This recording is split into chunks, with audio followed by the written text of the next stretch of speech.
Cek dari kode ya. Oke. Assalamualaikum warahmatullahi wabarakatuh. Selamat pagi adik-adik semua. Kembali lagi bersama saya Muhammad Razul Farabi dengan NIM H54012210119. Di sini pada video kali ini eh, saya akan menjelaskan teman-teman terkait dengan kointegrasi dan juga ECM. Oke, dengan menggunakan software udah teman-teman lihat di sini sendiri di sini Air Studio. Oke. Jadi teman-teman semua, kointegrasi itu digunakan ketika ingin mengatasi masalah spurious regression ya. Subdatanya itu tidak stasioner di level tetapi justru stasioner di first different. Nah, tujuan uji kointegrasi ini adalah untuk melihat apakah ada hubungan jangka panjang atau antar variabel. Jika ada kointegrasi, maka artinya kombinasi linear dari variabel menjadi stasioner. Ada hubungan jangka panjangnya. Nah, tapi kalau misalkan dia ternyata datang dia tuh tidak punya kointegrasi, berarti dia tidak memiliki hubungan antar variabel pada jangka panjang. Hubungannya itu bisa jadi jangka pendek gitu. Nah, juga jenis stasioner tes datanya ada juga yang di level dan ada juga yang di first different. Kalau misalkan dia di level, dia tuh langsung aja menggunakan var atau OLS untuk jangka panjangnya. Sedangkan untuk di first difference seperti yang saat ini sedang kita lakukan, ya butuh uji kointegrasi dan juga harus menggunakan model ECM atau FEECM gitu. Nah, kemudian asumsi kointegrasi itu terjadi ketika data memiliki periode panjang 10 tahun atau lebih dan frekuensinya itu rendah, yaitu bulanan, triwulan, ataupun tahunan. Kemudian untuk ECM sendiri itu adalah error correction model di mana ECM ini digunakan kalau datanya terkointegrasi. Nah, memiliki hubungan jangka panjang itu. ECM mampu menjelaskan hubungan jangka pendek dengan variabelnya, yaitu perubahan dan juga hubungan angka panjang dengan variabel di level, yaitu biasanya itu min 1 gitu. Model ECM ini juga selanjutnya ada ECM umum dan juga ada ECM alternatif. ECM umum itu digunakan dia pakai ECT atau residual dari model jangka panjangnya, sedangkan ECM alternatif dia semua variabel dalam first different terus ditambah juga dengan variabel lag di min 1. Nah, tanpa residual eksplisit. Nah, syarat penting dari ECM itu ketika koefisien error correction term itu harus negatif dan juga signifikan ideal antara min 1 dan juga 0. Nah, oke, tanpa udah panjang banget ya penjelasannya. Kita langsung aja ke uji di percobaan modelnya. Oke, di sini saya sudah menyiapkan rumus ya, teman-teman. Udah ada komennya. Nah, sebelum itu teman-teman harus menginstal beberapa banyak sih, ada sekitar 8 ya, teman-teman, di package. Yang pertama itu ada ARDL, kemudian ATSA, ada CAR di sini, teman-teman. Terus ada DIN, LM, kemudian kita cari lagi ada LM test, lalu ada read nah ini teman-teman, read XL ya, lalu ada T series dan Urca. Nah, ada 8. Jadi teman-teman harus di ini dulu ya, harus dicentang dulu. Kalau nggak ada di sini, nggak ada di package, teman-teman bisa install lalu teman-teman cari namanya apa. Oke, mungkin itu aja. Sebelum ini kita mau ini dulu, teman-teman. Oke, kita mau import data dulu. Saya udah punya data ya. Itu merupakan data GDP real, investasi real, kemudian konsumsi dan ekspor. Kemudian mana ya data saya? Ini Ecomed. Kemudian di data ECM. Yang mana ya? Yang ini kayaknya. Oke. Kita masukin. Nah, ya ini, teman-teman. GDP real, investasi, konsumsi dan ekspor. Kita ubah datanya ya, teman-teman, namanya jadi data. Oke, import. Nah, dem udah masuk ya, teman-teman. Kita langsung aja. Pertama, bismillahirrahmanirrahim ya, saya juga belajar, teman-teman, maaf kalau belum terlalu profesional, tapi saya mencoba untuk jadi profesional. Kita cek dulu apakah ini udah terinstall, boleh kita run ya, teman-teman. Oke, ini kayaknya udah terinstall semua. Kemudian kita mau cek datanya, di run aja, teman-teman. Oke, ini datanya udah masuk ya, teman-teman. Kemudian kita akan yang kedua itu transformasi lag. Kita mau lihat dulu, kita blok aja.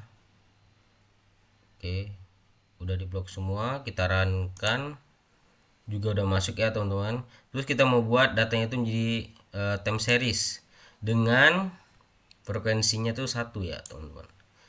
Kita runkan lagi. Oke, udah masuk. Selanjutnya kita yang keempat itu plot. Kita mau lihat plot datanya. Di sini nanti ada kayak grafik gitu teman-teman. Nah, benar kan? Nah, di sini bahwasanya data saya itu setiap tahun itu tuh meningkat teman-teman. Di sini kita bisa lihat. Data saya itu setiap tahun dari tahun 2000 sampai 2020 tuh meningkat terus. Ya. Dari segi GDPR, investasi, kemudian konsumsi, kemudian ekspornya. Oke, kita mau differencing. Nah, teman-teman, data saya ini itu nggak bisa stasioner di level dan harus di first different. Kita harus differencing dulu ya, teman-teman. Oke, ini udah masuk ya, teman-teman. Kemudian kita yang keenam itu uji stasioner ADF-nya. Kita mau lihat, teman-teman. Oke, duh, mohon maaf, kita ulang lagi. Blok. Oke, kalau udah kita runkan. Oke, di sini tuh kenapa masih banyak yang 0,99? Karena dia tuh tadi saya udah bilang data saya itu nggak bisa stasioner di level, jadi harus di first different gitu teman-teman. Kita lanjut ke model yang ketujuh, model regresi jangka panjang ya. Kita blok aja. Oh, kurang R nya. Ini mouse nya kenapa ini? Oke, teman-teman agak sedikit grogi. Kita runkan. Nah, kita bisa lihat di sini teman-teman, dari investasi, kemudian konsumsi, kemudian ekspor, dan juga GDP. Di sini kita bisa lihat semuanya itu masih di atas 0,5, kecuali dari di sini teman-teman, kita bisa lihat dari konsumsi. Kita bisa lihat di sini yang signifikan itu cuman dari konsumsi ya teman-teman, itu 1,41 E-12 yang artinya di bawah 0,5. Kemudian kita bisa lihat juga data yang saya gunakan ini R square-nya itu 0,9 yang menandakan bahwa 90% itu berpengaruh ya terhadap GDP. Oke, kita lanjut lagi. Kita ambil residual sebagai ECT. Kita mau cek apakah residual itu sudah stasioner di level apa belum. Kita blok aja teman-teman. Kita runin. Nah, di sini teman-teman kita bisa lihat V-value-nya 0,8. Kita lanjut lagi. Udah masuk ya. Kita ubah ECT-nya ke time series. Kita blok. Kita runkan lagi. Ya, udah masuk. Terus yang ke 10 kita mau differencing dan lagging semua. Kita runkan. Ya, udah masuk juga ya teman-teman. Dan yang ke 11 itu kita gabungkan data. Kenapa kita ada gabungkan data? Karena ingin melihat semua data itu tuh panjangnya sama. Tuh, jadi kita harus gabungkan. Oke, udah. Terus yang ke 12 model ECM-nya teman-teman. Kita runin aja. Nah, kita bisa lihat di sini teman-teman, dari semua value-nya di sini kita bisa lihat di sini ada ekspor yang di bawah 0,05 ya teman-teman, yang artinya dia signifikan, yang menandakan bahwa ada hubungan kointegrasi gitu dari ekspor ini, lebih berpengaruh daripada variabel yang lain gitu. Kemudian kita bisa lihat juga di sini 0,9739 per 98% ya teman-teman. Kemudian kita mau uji asumsi klasik. Yang pertama itu kita mau ngecek data kita tuh hetero apa enggak. Kalau di atas 0,05 berarti dia enggak hetero. Kita cek ya, bismillah. Nah, dan kita lihat data kita itu setelah diuji hetero ternyata v-value-nya 0,8 yang menandakan bahwa data ini tuh tidak itu ya teman-teman, tidak mengalami hetero. Kemudian kita mau cek lagi tadi yang hetero, sekarang auto korelasi, kita blok dan kita run. Dan juga teman-teman value nya di atas 0,6, berarti nggak auto korelasi ya. Kemudian yang ke-14 teman-teman, opsional model ARDL. Ini opsional aja ya teman-teman buat ngecek data kita, boleh juga enggak sih, dan saya iseng aja buat ngecek.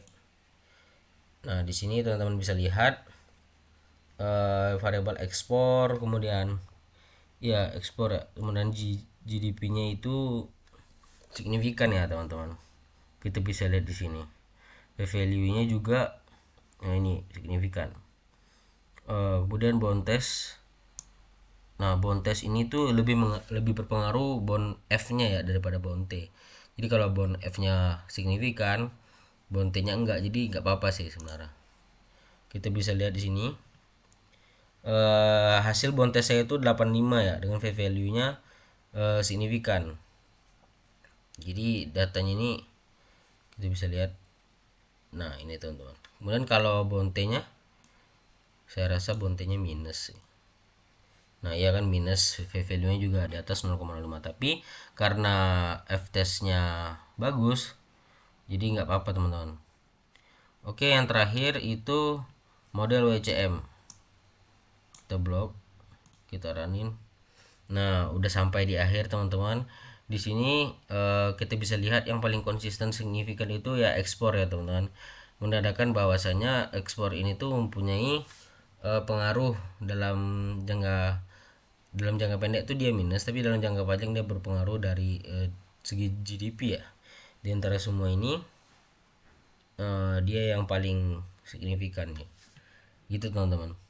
Jadi ekspornya ini ya, kita bisa lihat dari pengujian data ini, ekspor itu ini ER nih teman-teman, ekspor ini konsumsi, ini investasi, ini GDP, ekspor yang paling ini teman-teman. Oke, mungkin itu aja dari saya, semoga bermanfaat. Komen juga bisa dipakai ini teman-teman, siapa yang mau pakai boleh ya. Datanya juga susah cari data sih sebenarnya, jujur sedikit curhat di sini, cari data susah banget, dan pas di aplikasiin kadang sering error ya. Semoga teman-teman yang lain juga berhasil lah. Oke, mungkin sekian dari saya, semoga bermanfaat. Assalamualaikum warahmatullahi wabarakatuh.